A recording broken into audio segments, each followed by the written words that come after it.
Good evening, everyone. My name is Shaquise Moore. I am the host of this awesome page, Learning with Jasmine, and it is a awesome time to be here. Okay, sound like a little dark.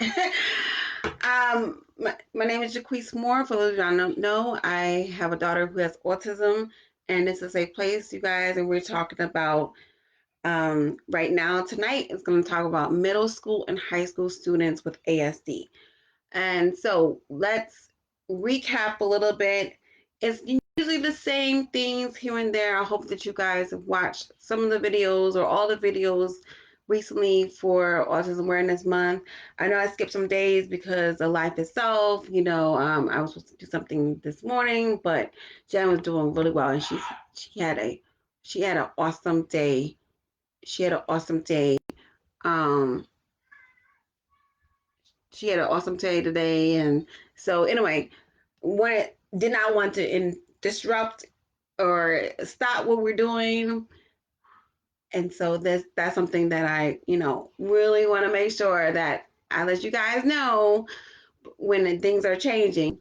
But that's what life is, being a mom, right? So anyway, we're gonna dive into everything right now. I'm gonna pull up my notes from the articles and go from there. So I'm going to talk about middle school. I'm going to post at the end when I finish the articles so that you can guys read um, for yourself. And also, I highly recommend you researching yourself. So strategies for surviving middle school with an included child with autism. So the different strategies that the writer was speaking about, and may it says may not for work for others, but it had worked for her son. And the first one is prepare as early as possible. Start thinking about the organizational and academic issues before transition to middle school, preferably in fourth or fifth grade. That's something that I was really just thinking about that a couple of days ago. Like, oh my goodness, like she'll be going to middle school soon. She's in fourth grade right now, third grade, and she'll be going to fourth grade in September. But just the simple fact that it's going to be a big transition. The second thing is organization issues are often one of the hardest part of middle school for our kids. Let's just say, because my mother is a middle school counselor, let's just say, just in general, middle school is totally different. That's the new thing, right? When you look at elementary, it's kind of spoon-filled, and you know, you just go into your room and there's your cubby and all that type of thing. But middle school, you got to look throughout. I never went to an actual middle school. I was homeschooled, and so I didn't have that. I don't know what that looks like. My brother did, but I didn't have that. I didn't have the change of place to place to place. But I did do that type of thing, of course, changing from one classroom to another when it came down to college. So I did experience that type of feeling that I have to be in one place, get my books, type of thing. College, you had to just walk around with it, or I had to go back to the dorm and get some more books in the afternoon. So it's kind of almost like the similar things, but definitely, the hustle and the bustle part, that is something. So that's what they were the the writer is basically saying that it's so important that you start around fourth or fifth grade and let them know, invite someone from the middle school to attend the IEP meeting if possible, those type of things. Number two, organization issues are often one of the hardest part of the middle school for our kids. Okay, so I have to like give you a little something. Varsity tutors right now. I'm not sure if it's free. I'm not sure if it's the classes are closed, but check out Varsity Tutors. They have like something that's called special education. So special education, I posted this on Learning with Jasmine page, special education programs, and they actually do have a class for individuals with an IEP that can go on, and the instructor can give them tips on how to organize their binder. So just FYI, really great thing that I just saw. Number three, individuals with in number three, individualize the schedule. Okay, so make the schedule fit for that child. Okay, whatever that looks like. The writer says Eric's middle school had a very complicated schedule, and no consecutive days had the same time schedule for classes. So that might actually have a trigger when it's one area and then one, it's not the same. It's not um make it a smooth sail type of thing. So it says sometimes you can find a teacher willing to allow a student to go to the restroom or locker during class, which helps avoid the crowds. And I'm just reading down to those type of things because obviously it's going to be a crowded area. Okay, number four, lockers can be adapted to the needs of your child. Okay, and it gives you the information about that. Number five, getting homework assignments home with the correct books and notebooks can be a difficult task. Okay. Also, putting down the information as far as putting in the binder to see what was the assignment is for. So that's something that um, that might be a challenge. Number six, many of the modifications available to students with learning disabilities can be accessible to individuals, with all, they said autistic children. I don't like saying the autistic children. That's why I had to stop what I was reading. But individuals with autism. Okay, and number seven, um, social difficulties can be a problem in middle school. Okay, social, because it's not just in one classroom. You might have 4, 5, or 7 or 8 different classes. So can't you imagine now you already having a challenge with even saying hi, my name is Jaquise, how are you? You know, and then just having that, maybe that shyness, or don't know what else to say, right?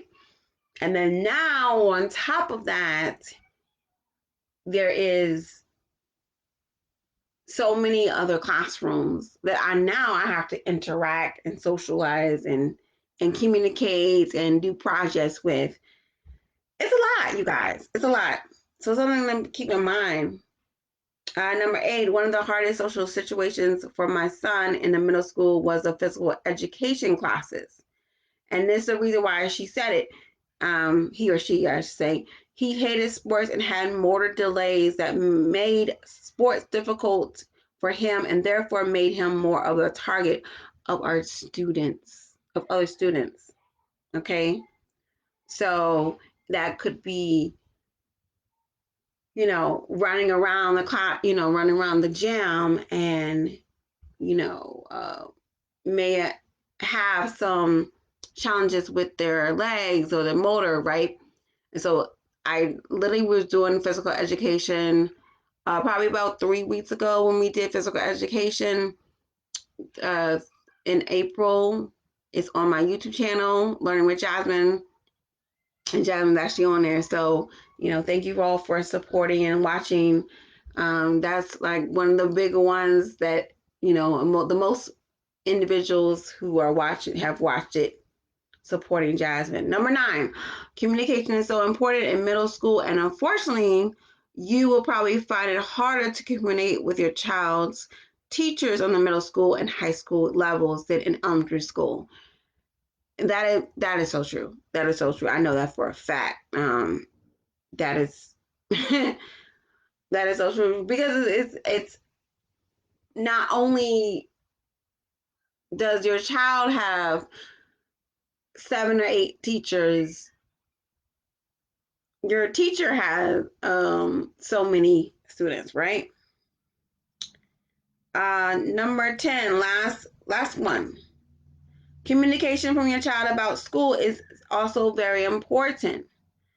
And the writer says, my son was never one to imitate telling me things that happen at school. So how do we get our individuals with autism can express those things, asking questions. So, asking the WH question, what, when, where, why, where. So those type of things are asking those questions throughout the day. Not just asking, how was your day? And they say good and they walk away. Say, tell me about your day. What did you do today? And that way it will start a conversation, okay? So that is middle school part, okay? And now we're going to talk about the high school part. And the high school is a step notch, it's always, upper than the elementary school and the middle school. Middle school to high school, and high school to college, and then or workplace. So it's always those type of things that you can always just put them in each category until that individual have mastered that. If that makes sense, I hope that makes sense. Okay, so transition plans for secondary school. One way to help prepare your child for change is with a transition plan. Transition plans outline what change is about to happen and where and when it's happening, what needs to be done, who will do it and when, how your child has coped with other transitions in his life or her life, what things have helped your child cope with other transitions, for example, visual supports, social stories, transition stories, sensory supports, short movies, and so on. And lastly, how your child will be supported during the school day once he had made the transition. Okay, so I posted this on my personal page. I did not do it on my on Learning with Jasmine page, but I posted on my personal page because Jasmine is going to school soon. It's been a long journey of me to kind of go back and forth trying to figure out what, why, how, am I crazy, whatever type of thing. But when your child starts refusing to do schoolwork, it is time for you to stop the horse, right? And so she did have a great day yesterday. She did have a great day today. However, um, she needs to actually have a better structure, because when it's beginning to be more like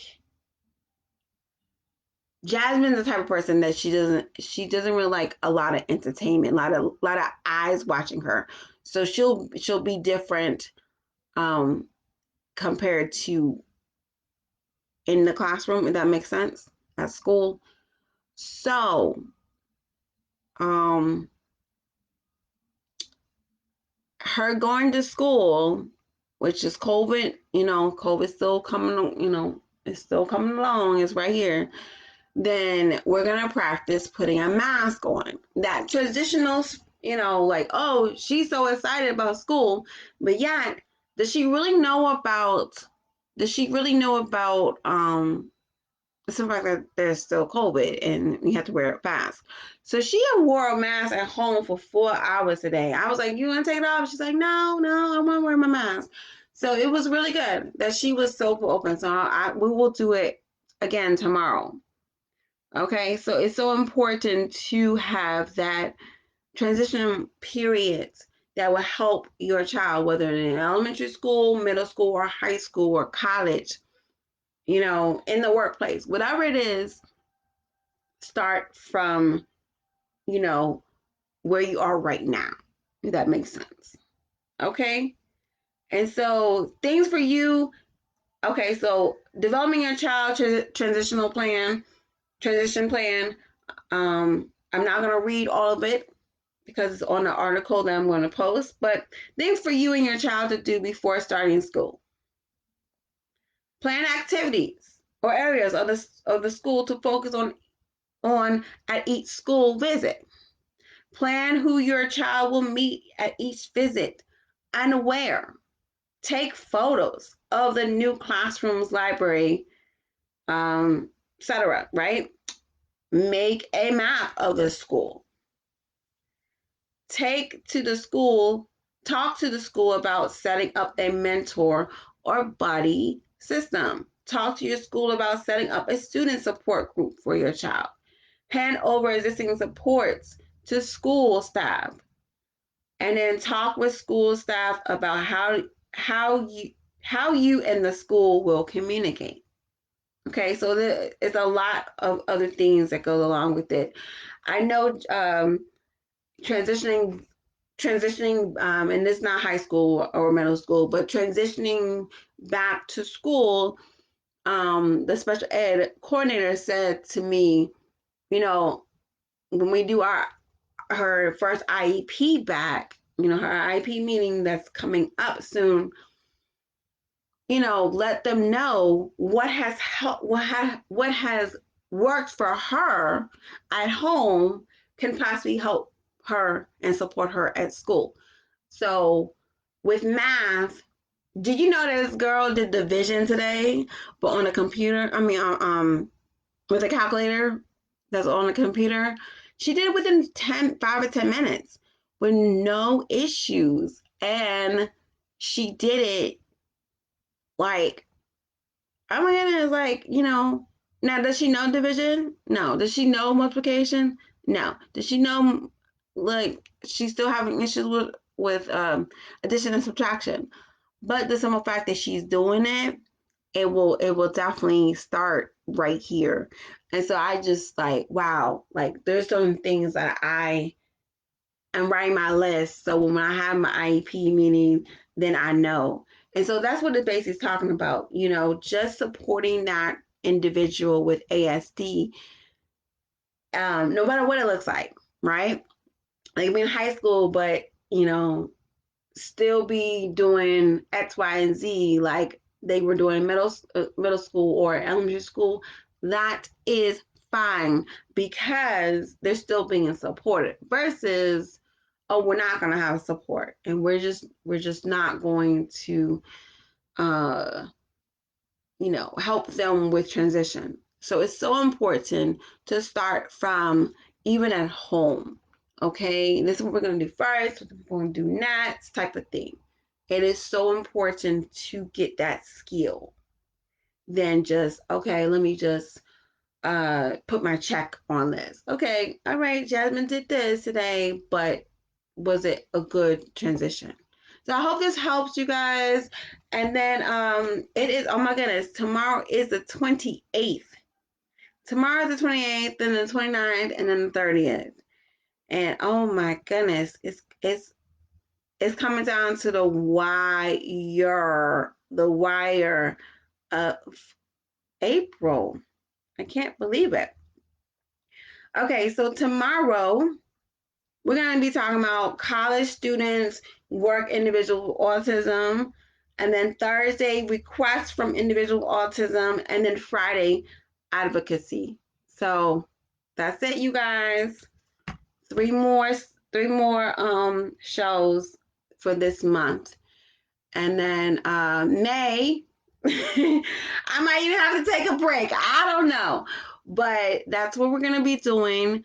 I know June, July, and August is vacation and all that stuff, so I'm not gonna really worry about the summer. But definitely September is when people are gonna go back to school, and I have an announcement to make probably in about 2 or 3 more weeks. So just FYI, just wait for my announcement. All right, until then, you guys have an awesome night. It is hot outside. Oh my goodness, it's April. You know it's probably gonna be super hot, scorching hot in the summer. You guys just enjoy the weather though, because it was cold last week. All right, you guys, have a good night. Bye bye.